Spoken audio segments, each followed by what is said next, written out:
mettre quoi qui veille, quand j'en laver mes amis de temps en temps. Corona. Jamais la médecine traditionnelle en Afrique n'a eu autant bonne presse depuis les révélations faites par le docteur Raoult avec l'usage de la chloroquine en guise de thérapie. Une plan du quotidien de grammaire pour lutter efficacement contre la pandémie du Covid-19 apprend-on en Afrique. Moi, un homme médicament traditionnel, parce que c'est pas parce que les blancs sont en train de nous dire qu'on pense ici, on pense ici. Oui, je crois, ça on peut bien combattre le coronavirus ici. Pas parce que nous ne va pas seulement suivre ce que nous donnent comme peut-être les médicaments. Nous ici au Cameroun, il faut vraiment soigner le coronavirus ici au Cameroun. Il y a un papa ici, à la Cité de la Paix, qui soigne le coronavirus. Il y a les Américains qui sont assis là, il y a les Chinois, il y a les Camerounais, il y a les Ghanéens qui sont là, qui sont alignés. Les espaces marchands sont pris d'assaut. Les principaux fruits et agrumes, citron, ail, gingembre, aloe vera ont pris du galon. Un regain de conscience de l'existence de la pharmacopée africaine, une seconde renaissance. À titre préventif, nous avons des médicaments comme le quinquelibat, le gingembre, l'aloe vera, qui sont des produits, il y a l'ail aussi, qui sont des produits efficaces pour ce genre de problème. Et c'est ces produits-là qui sont beaucoup même achetés. Ce qui fait qu'actuellement sur le marché, on n'en trouve vraiment pas. Il n'y en a plus du gingembre.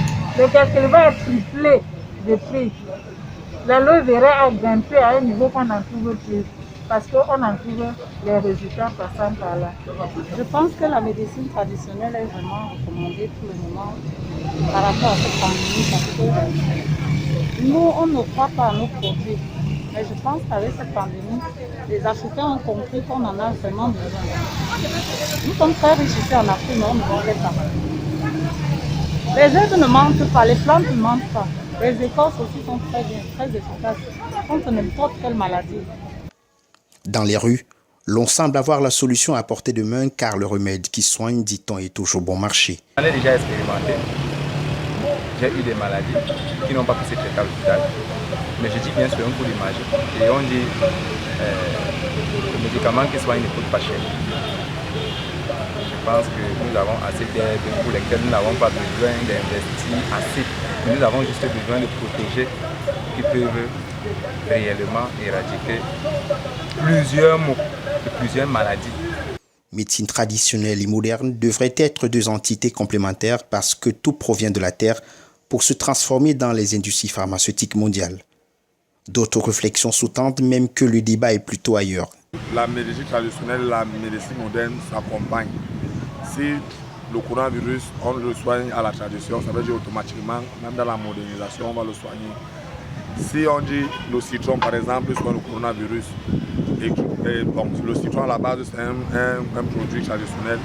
Si on retire déjà le jus de citron et on le transforme à la médecine moderne, ça veut dire que les deux s'accompagnent. Donc, si le citron traditionnellement soigne, ça veut dire qu'à la base, même à la modernisation, le citron va soigner. Moi, j'ai toujours dit aux gars que le coronavirus, pour moi, c'est une bataille politique. Pour moi, parce que quand on me dit même que le coronavirus, parce que je les ai toujours dit, l'autre m'a parlé d'épidémie. Je dis non, le coronavirus n'est pas une épidémie, c'est une pandémie que les Occidentaux, parce que moi, tous les malheurs que nous on a toujours eu dans l'Afrique, ce sont les Occidentaux qui nous ont amenés, nous sommes les victimes. On a toujours été les victimes de ces gens-là. Si le gouvernement prend les mesures nécessaires d'appliquer les normes gouvernementales, qu'on prenne les mesures que personne n'a. Nous avons les pays africains où personne n'a, comme le Cap-Vert, il n'y a pas de cas, on ne connaît pas ça au Cap-Vert. Le coût de vie plus son coût normal. Mais chez nous, comme on prend le Cameroun à la légère, il est inadmissible que les hautes autorités du gouvernement, ce sont tous, parce que c'est la majeure part des maladies qu'on a, sont ces gens-là qui nous apportent ceci, parce qu'ils ont l'influence sur le bas peuple. Quand on demande à quelqu'un d'aller en quarantaine, il refuse carrément parce qu'on va dire qu'il est tel, il est tel, il est tel. C'est ça qui nous amène le problème. Moi, le coronavirus, moi, personnellement, moi, je n'ai pas peur du coronavirus parce que c'est une maladie qui peut m'atteindre. Parce que c'est fort que lui, c'est comme ça. Un scepticisme assez fou, voire osé, mais qui trouve tout de même un fondement sur des faits réels ou mythiques, de la physiologie de l'Africain d'Afrique face à certains fléaux. Je ne suis pas traditionnaliste, mais je ne m'éloigne non plus de la tradition. Et je trouve que le Cameroun est assez riche pour pouvoir combattre le coronavirus. Nous avons déjà vaincu des maladies ici pour lesquelles, vraiment, avec une simple potion, comme nous appelons souvent les potions magiques de grand-mère, nous arrivons à vaincre, comme la varicelle. Moi, je me souviens à l'époque, lorsque j'ai eu, je crois que c'était la rougeole, et mon grand-père faisait juste ceci.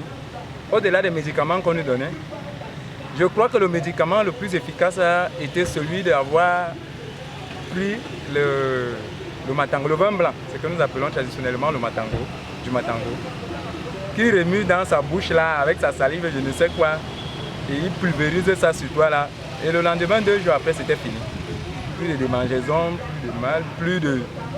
Même la fièvre, ça faisait partie. Je ne sais pas, peut-être parce que j'étais petit, je ne sais pas s'il y avait un rapport des médicaments, mais je pense que nous avons des anticorps assez solides avec tout ce que nous consommons, avec tout ce qu'on nous donne depuis l'enfance, avec tout ce que nous subissons lorsque nous vivons auprès des grands-parents.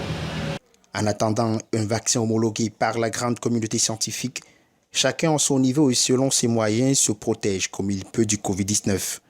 Pour l'heure, arrimons-nous simplement aux mesures barrières dictées par l'Organisation mondiale de la santé et les instances étatiques respectives en effectuant des gestes simples. Corona, il a fait un pile de dégâts. C'est mettre quoi qui veille, quoi genre, laver mes amis de temps en temps. Corona, il a fait un pile de dégâts. C'est mettre quoi qui veille, quoi genre, laver mes amis de temps en temps. Si vous sentez quelque chose, ami, pas perdu temps. Prenez un téléphone, relez dans l'hôpital. Pas cracher en l'air, pas cracher à terre. Puis qu'on panique, sous pas contre qui ça pour faire. Que les autorités, ou y'a pas tout qui ça pour faire. Si vous sentez ou à trembler, ou à tousser. Pas qu'à respirer, ou l'étouffer. Zami, pas fait tête dit. Faut qu'on tende tout ça, yo dit. Zami, pas fait tête dit. Faut qu'on tende tout ça, yo dit.